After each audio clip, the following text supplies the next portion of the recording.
Hello dear students, welcome to our class. I am Mrs. Prachi Pandya from NCMS Chhavwa. In previous classes, we finished lesson 1 and lesson 2. I am sure you completed the lessons in your notebook. Today we will start the lesson 3, animals and their young ones. First we see introduction. Living things is that they produce young ones of their own kind.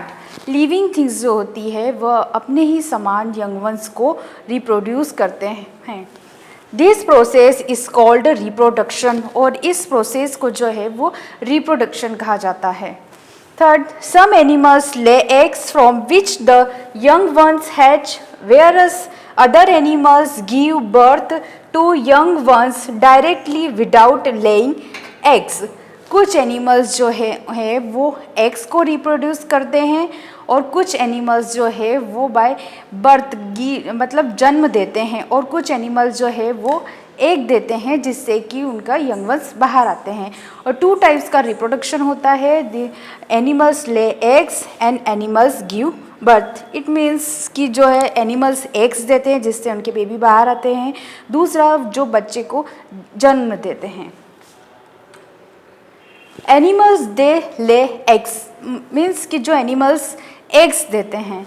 The animals that reproduce by laying eggs are called egg laying animals. वह animals जिनका reproduction जो है वो eggs के द्वारा होता है वो एग लेइंग एनिमल्स कहलाते हैं. For examples birds, frog, fish, snake, lizard and insects like cockroach and butterfly. This all are egg laying animals. ये सभी जो हैं वो एग्स देते हैं जिनसे कि उनके बेबी जो है वो बाहर आते हैं. The eggs are kept in a warm place or the parent animals sit on their eggs to keep them warm. This process is known as incubation.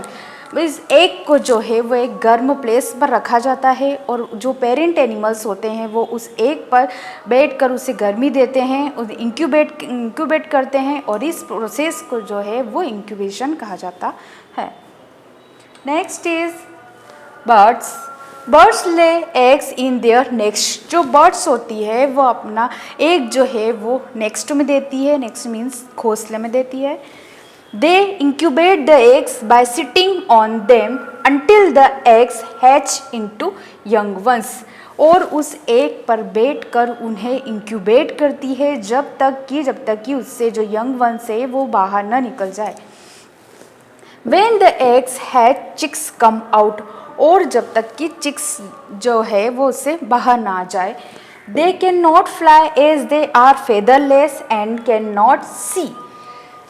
उसमें जो यंग वंस निकलते हैं वो फेदरलेस होते हैं, उनमें पंख नहीं होते हैं और उन्हें दिखाई भी नहीं देता है.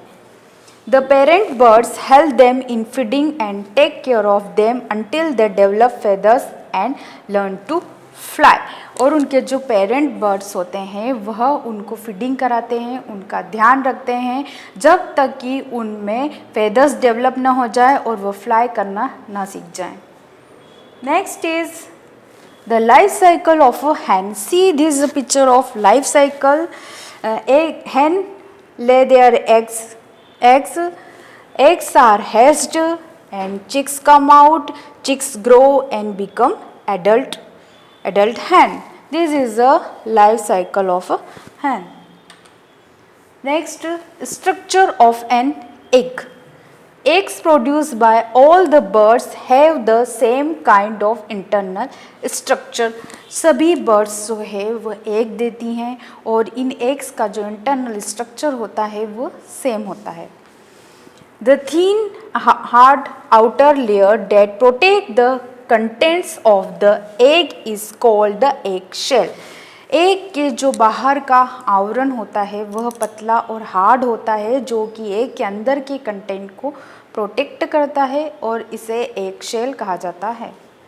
Next, the jelly like white colour substance that is present inside the egg shell is called the albumin. जो जेली लाइक वाइट कलर का सब्सटेंस होता है के अंदर उसे एल्बुमिन कहा जाता है. The yellow colour substance present within the albumin is called the yolk, और जो येलो कलर का सब्सटेंस होता है जो कि एल्बुमिन के अंदर होता है उसे योक कहा जाता है। Next, structure of an egg. The yolk consist of the essential nutrients required for a growing baby called an embryo, और जो येलो कलर का ये योक होता है उसके अंदर कुछ न्यूट्रिएंट्स होते हैं जो कि ग्रोइंग बेबी के लिए ज़रूरी होते हैं, और ग्रोइंग बेबी को एम्ब्रियो कहा जाता है। The embryo develops into young once, जो एम्ब्रियो जो है वो यंग वंस में डेवलप होता है। The different stages of the development of an embryo into an adult are called the life cycle of an animal। जो डेवलपमेंट की जो है वो बहुत सारी स्टेजेस होती है जिससे कि यंग वन से एडल्ट बनता है, उसे life cycle of an animal कहा जाता है।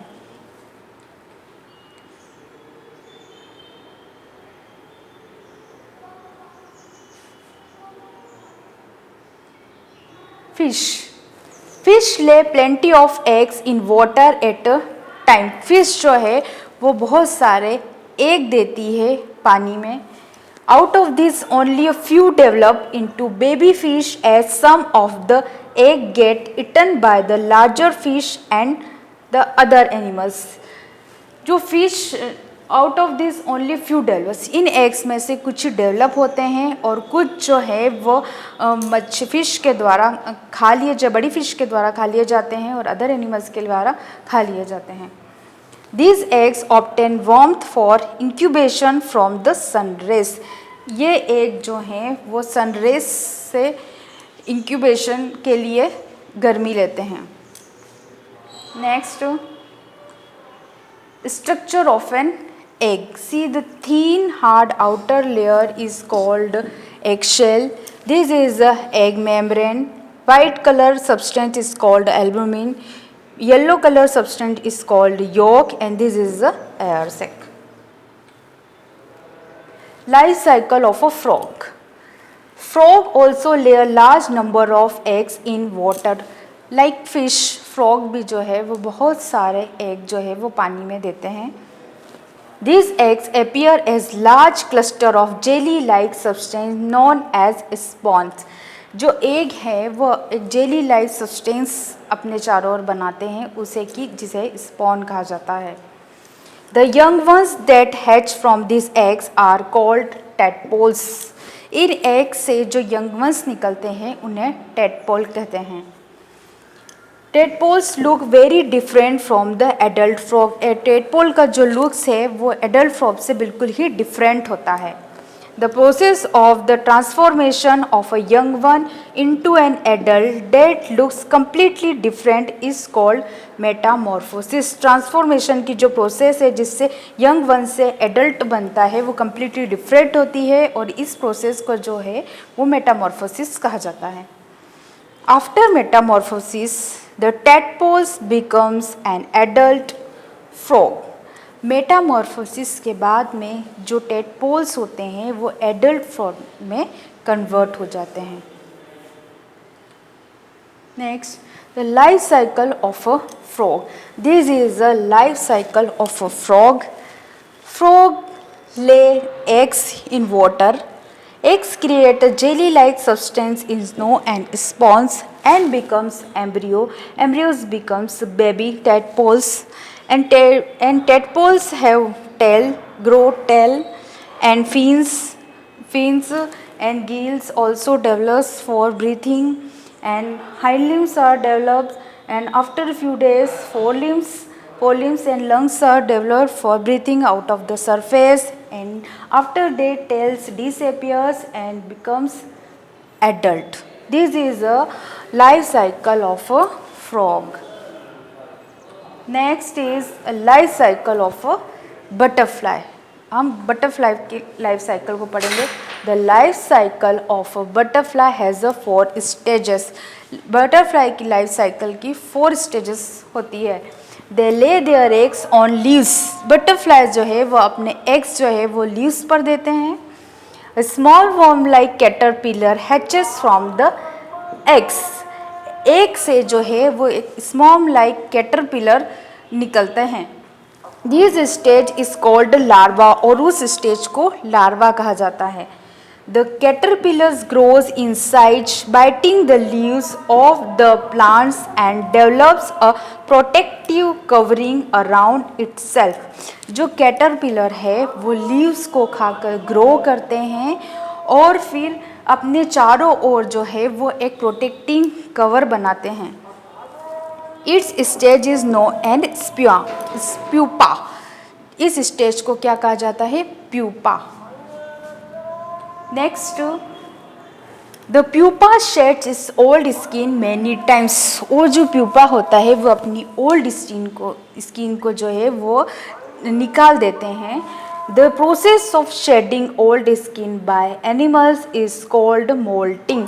यह जो प्रोसेस होती है जिससे वह एनिमल्स जो है अपनी ओल्ड स्किन को निकालते हैं उसे मोल्टिंग कहा जाता है. Finally the adult butterflies comes out from the pupa.